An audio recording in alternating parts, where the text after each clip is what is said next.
इनके दोस्त हैं और कोई आम इंसान नहीं है। अब अगर आप स्टेटमेंट ट्विस्ट कर सकते हैं, लेकिन उनकी किताब मार्केट में है।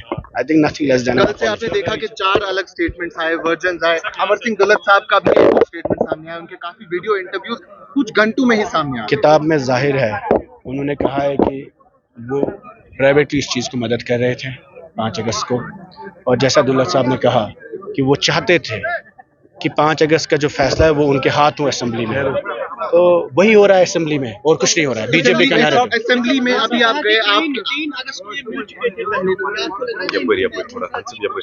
70 सालों में जो जम्मू कश्मीर के साथ हुआ, बेड़ा गर्क हमारा, 1 लाख लोग, आज क्या लोग बंद नहीं है? क्या असेंबली में कोई बात हुई?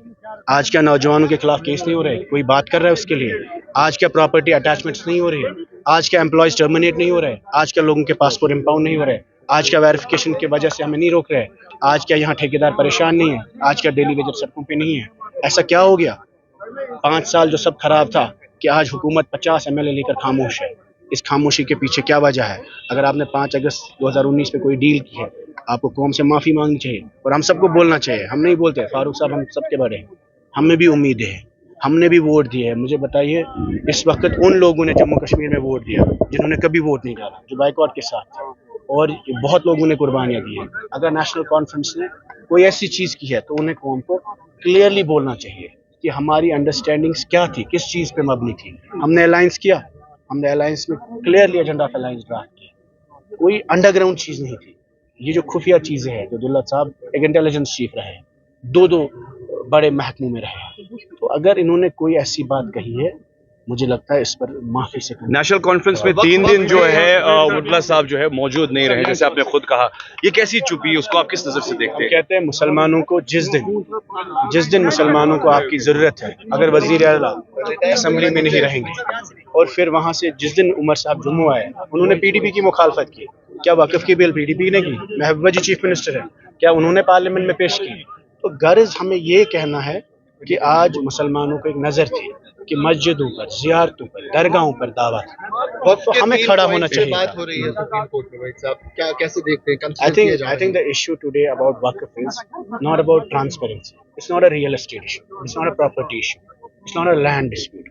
This is an issue of faith and beliefs. Yes. What we are saying that Muslims should be the custodians of their mosques, of their shrines. Like Muslims are not allowed to be custodians of churches in this country, temples. So we are not transparency हम भी तो ला सकते हैं, मुसलमान भी तो काबिल है। अगर हजारों साल हम इस प्रॉपर्टी को दिफा कर रहे हैं, हम भी तो ट्रांसपेरेंसी के You believe that this is attack for shrines, especially for the... we are saying that the Muslim properties and Muslim legacies, Muslim heritage, and Muslim graveyards Muslims should be the custodians of. So do you think judiciary can bring justice? बहुत कम उम्मीद है, जो 370 में वो वैसे ही लड़ रहा है। ये बहुत अफसोस की बात है कि जिस वजह से जम्मू कश्मीर की आवाम ने एनसी को इतनी भारी अक्सरियत से लाया, they have been a complete failure. ना वो 370 के बारे में बात करना चाहते हैं, ना ये यहाँ पे स्पेशल स्टेटस जो जिस बातों पे इनने वोट लिया था, वो कहीं ना कहीं अब वो मुद्दे छोड़ रहे हैं। और जो बीजेपी का एजेंडा है, एनसी वही चला रही है। बीजेपी के MLA वक्फ पे बात नहीं करते, एनसी के MLA और चीफ मिनिस्टर भी वक्फ पे बात नहीं करते, स्पेशल स्टेटस पे बात नहीं करते हैं, स्टेटहुड पे ही बात करते रहते। तो कहीं ना कहीं NC has failed to deliver. और जो बाकी भी बिल्स थे, जैसे हमारे MLA हैं वहीद साहब, उनने डेली वेजर्स पे बिल लाया, वो भी एनसी ने इंट्रोड्यूस होने नहीं दिया। उनने लैंड बिल लाया, वो भी इंट्रोड्यूस नहीं होने दिया। रिजर्वेशन ऑफ रैशनलाइजेशन पे भी इनने बिल्कुल चुप्पी साधी है। तो we are seeing how NC has failed to deliver in its first 6 month. दौलत साहब की किताब को किस तरीके से देखते हैं? काफी सारी बातें उसमें आई और उसके बाद काफी रिएक्शन भी सामने आए। एक किताब के शाया होने के बाद कल से 4 इंटरव्यू दौलत साहब के साथ। देखिए, इट्स वेरी सैड। मुझे तो हैरानगी हो रही है कि एनसी दुल्लत साहब को कैसे डिसोन कर सकते हैं। ये वही दुल्लत साहब हैं जो अब्दुल्ला के फैमिली मेंबर जैसे हैं। जब उमर साहब की स्वेरिंग इन हुई तो वो भी दुल्लत साहब ने अटेंड की, and he knows the Abdullah very intimately. वो इनकी हर एक बात जानते हैं। और जैसा कि दुल्लत साहब ने कहा, ये बिल्कुल सच है कि प्राइवेटली एनसी सपोर्टेड, फारूक साहब supported the abrogation of article 370। Publicly हमने देखा उनने कैसा अलग स्टेटमेंट दिया, बट एनसी की हमेशा ये पॉलिसी रही है, ड्यूअल पॉलिसी की, दिल्ली में एक चीज, कश्मीर में दूसरी चीज. So we known this and this is why probably Farooq साहब did not go to parliament, क्योंकि उनको पता था अगर वो पार्लियामेंट जाएंगे तो 370 के बारे में बात करनी पड़ेगी. कंप्लीटली डिसओन्ड द स्टेटमेंट जो भी किताब में लिखा गया है नेशनल कॉन्फ्रेंस से completely डिसओन्ड. Well, that doesn't matter because, like I've already said, Dulat Sahab has known Abdullah's the entire family very privately in a very intimate manner. So he knows all the inside secrets, as you would say. So it's very sad how he's being disowned. And like I said, what he has said is absolutely true.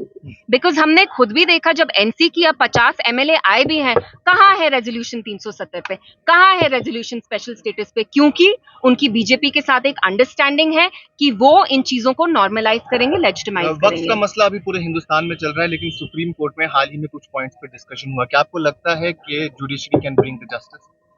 Well, judiciary is our only recourse, and I think as you know, Muslims, we should also peacefully protest against the Waqf bill. I feel like we're living in an India जहाँ कहीं भी आपको plate पे आके आपके कोई हुकूक नहीं देगा, आपको अपने हुकूक, अपनी इज्जत आपको खुद मांगनी पड़ेगी. It's not something that will be handed to you.